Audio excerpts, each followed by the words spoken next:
Good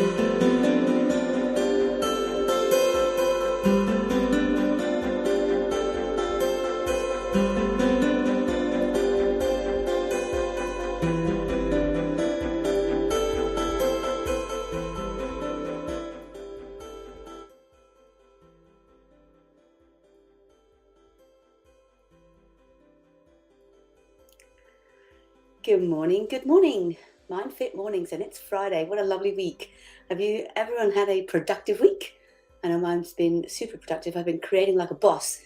And so before we start, I'm going to give you all a chance to go and grab your coffee or your cup of tea, grab your toast, whatever it is that you've got and need. And I'm going to give you about 30 seconds to do that. So I'm going to move like Linford Christie. And that actually, Usain Bolt. Linford Christie shows how old I am. He was like the top runner when I used to watch that stuff. So I'd love to know where you're all tuning in from. We seem to be getting people from like India and Singapore and England, and I like my country, Australia, where I am now. And it's really cool having everybody. And High Tech Mother, good morning on YouTube. Too early for coffee. It's 2:30. Well, true. I actually have coffee or tea whenever I get up. No matter what time I get up. How funny is that? So thank you for joining us, High Tech Mother. You're the only one here right now. So I'll give a few more seconds for everyone else to get ready and join us. It's always lovely to have some interaction. And if you have any questions throughout all of this, I'd love you to share your thoughts with me. Let me know what's going on in your mind. Okay, cool. So I am going to start. And today is about self-sabotage because of unconscious agreements. And what actually is that? Someone asked me the other day what it was. What do I mean by a negative unconscious agreement? And the way I explain it is, just before I do that, Sebastian joining us from Facebook, from Air. Oh, that's right, you're traveling. Fantastic. Oh, I have a good time. So what is an unconscious agreement then? It's a negative unconscious agreement. It's a limiting belief that we hold about ourselves that limits, because it's a limiting belief, limits our ability to achieve our goals. And it's usually something that we've agreed on, unconsciously, of course, because we react to all these things without even realizing. And we all have these unconscious commitments based on our past experiences or adopted beliefs or even societal expectations. And a good place to start, if you're not sure what your self-agreements are, is to look at the life and see what patterns keep showing up. And for example, someone might have a negative unconscious agreement that they're not good enough to be successful, or they may have an agreement that says with themselves that say, I don't deserve to be happy, or if I'm not good enough, that kicks in the minute everything seems to be going too well for you. You know, all of a sudden you're really, really happy, then all of a sudden you start looking around for something to go wrong. Like, okay, it's all too perfect, what's happening? You know, there's tons of agreements that we all have. And maybe you think you have an agreement that you should be perfect or you're nothing, or that you should always put others first, and if you don't, you're selfish. And all these types of agreements create this sense of guilt and shame. And especially like the perfect one, it's like if you're a perfectionist, and I used to be one of these, you set unrealistic expectations for yourself, and that just creates further self-destructive behaviors and self-sabotage when you don't make it, or if you do put someone else's needs before your own. And High Tech Mother, I want to quickly see what that comment was before I go on. Good morning, Parker, my double strong macho from Adelaide. Really, I'd like to see that. Mark Sullivan says, good morning from Coffs Harbour on YouTube. Yay. And Mark, you should not harbour so much cough. That's funny. How do you do that? It's so early in the morning and you think I'm lively. Crikes. Right, where was I? Anyway, getting back to my things. So you immediately sabotage yourself if you put people first because you think, well, it's selfish, I'm putting their needs ahead of mine. And so you go back to doing nothing other than making sure everybody else is happy. Kathy Shayla, good morning from Armadale. Oh, I bet it's cold there. Thank you for joining us, Kathy. And when we do that, when we put other people's needs above our own, we limit our own abilities to create the life that we want. We get resentful in the end for doing that too, by the way. Yeah, so there's tons of things agreements that you might have. So you need to look around at your patterns and see what negative unconscious agreements that you have that are still affecting your life. All right. So this is the first time you're joining me. Say hi. Tell me where you're tuning in from. And this is MindFit Mornings, and we are now giving you more tools for living life by your own design rather than existing by default. And today is self-sabotage and unconscious agreements that we have with ourselves. And I'm Pamela Hartnell. And I love sharing all these things with you and helping you discover what you can do to have a better life and a more fulfilling life, because I am all about people having the best life possible. All right. Now, there are several key signs that you have for negative unconscious agreements that I've discovered. And there's three that I think really matter. And if you want to change how your life is working for you, you need to change these unconscious agreements. Otherwise, you just continue to create guilt and perpetuate shame and constantly self-sabotage your life. And you end up going in this vicious circle, right? I could go off on a tangent there, but I won't. So I'll give you the three key signs that I think can help you determine if you have these unconscious agreements. And the first one is to pay attention to your negative self-talk, right? What do you keep telling yourself over and over again? And if you find yourself constantly putting yourself down, for instance, negatively judging everything you do or beating yourself up and telling yourself that you're not good enough, it's likely that you do have some negative beliefs about yourself, and they are going to hold you back and crush you the minute you start getting anywhere. So the second sign then is to look out for self-sabotage. If you find yourself constantly sabotaging your own efforts, it's likely that you have unconscious agreements again. For example, you could be telling yourself that you're not worthy of success. Or this is something that used to get to me, was you feel like a fraud when you do succeed. And when you do succeed, you trivialize your efforts. It's like, oh, wasn't that bad? It was really easy, actually. And you trivialize all your success. And if that's something you do, it's going to sabotage you when things get tough too, because you're more likely to give up because it all seems too impossible. Then it all gets too hard and you struggle. And then you struggle with self-sabotage. So it's important to become aware of how you're limiting yourself and how you're sabotaging yourself. And Parker says, feeling like a fool is so common. We hide in a shell of shame. We do. We're so frightened. So frightened of making a fool of ourselves, I don't worry about that anymore. I screw up on here all the time. Ooh, can I say that word? I mess up on here all the time. And it's like, oh, well, my message is good. And I think I've called it before the man overboard test. If you're out there drowning, you don't care how I throw you that safety raft. You want me just to throw the darn thing.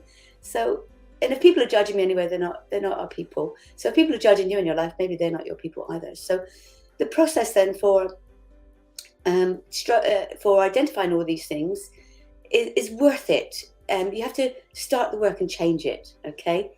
And Sebastian says, you can say what you like. It's your show, Your Majesty. Well, thank you very much. Woohoo! Now I feel like a boss.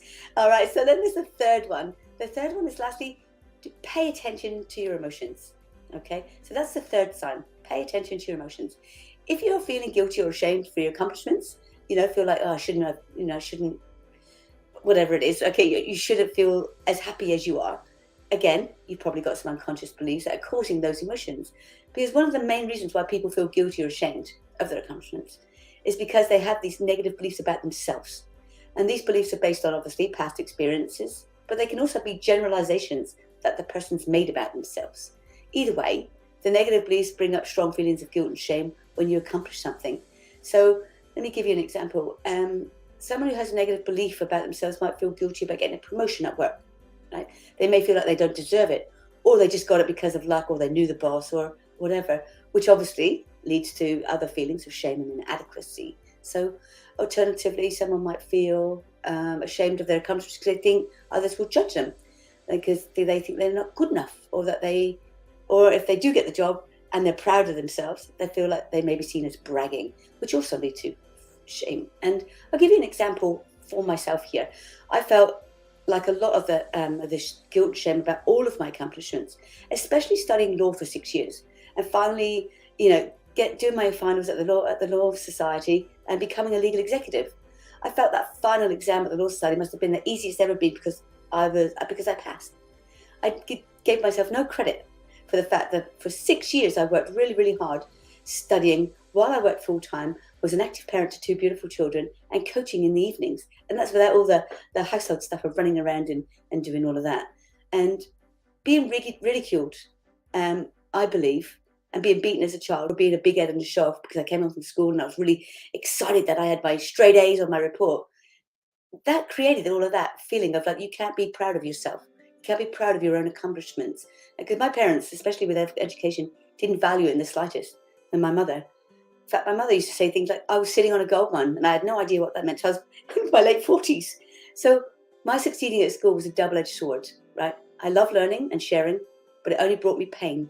So in many different ways, my being educated was the biggest player in being abandoned at 15 and a half years old when I came home to an empty house. So these negative emotions can come from these sorts of childhood experiences and prevent you from trying to accomplish your goals. So work out where yours are coming from, right?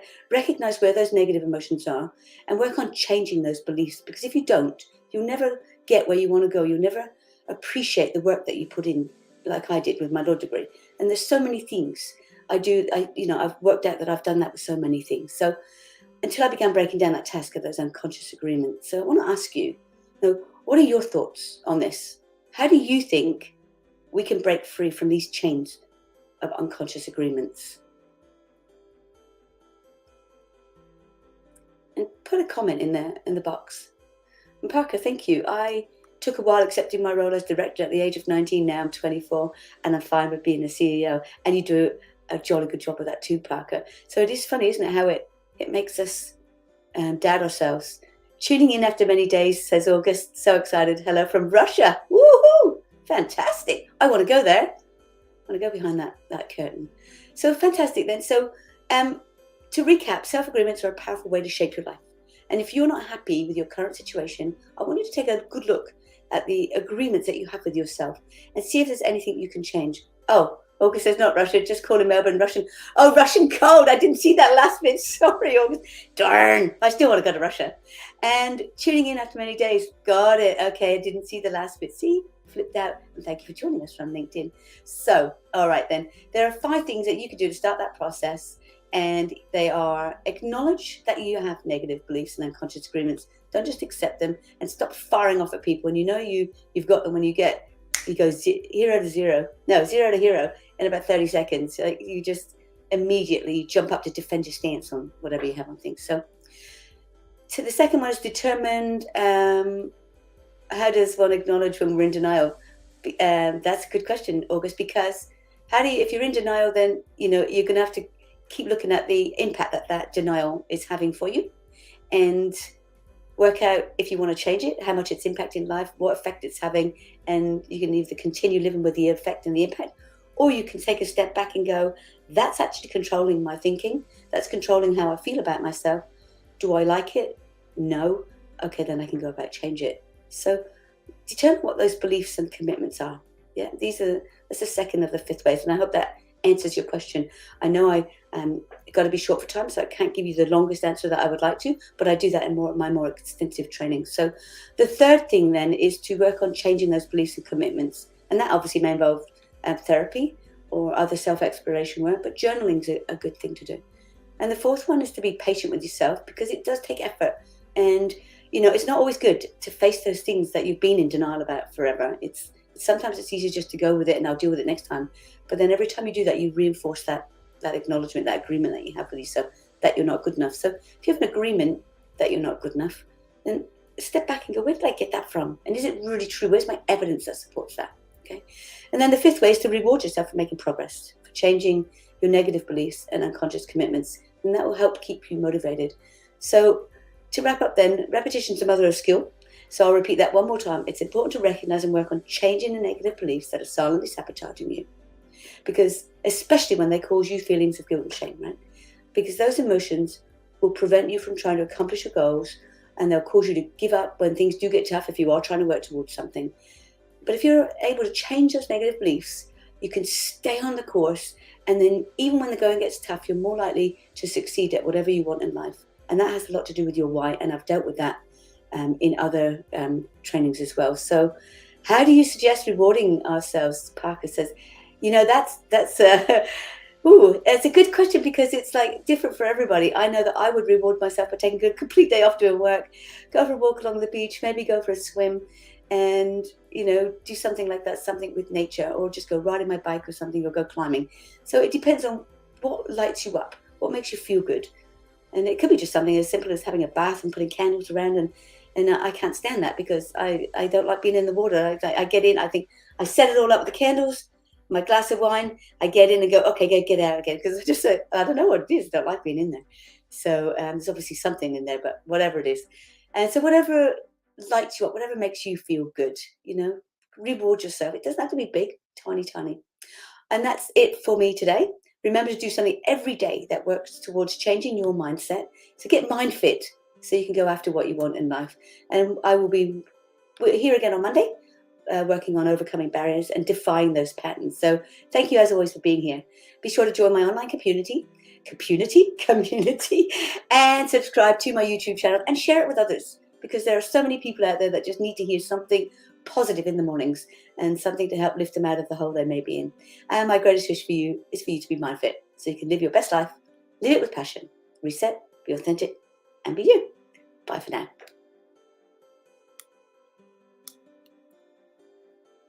Mark Sullivan says, I have a lot of things I've dreamed of doing and having, but even when I can afford them, I don't get them for myself. And now there is definitely an unconscious agreement happening, isn't there, Mark? And I hope you're going to do the work on digging that out, because it will give you a much better life, and then you're going to be a better person, which means everyone benefits. Thank you for sharing.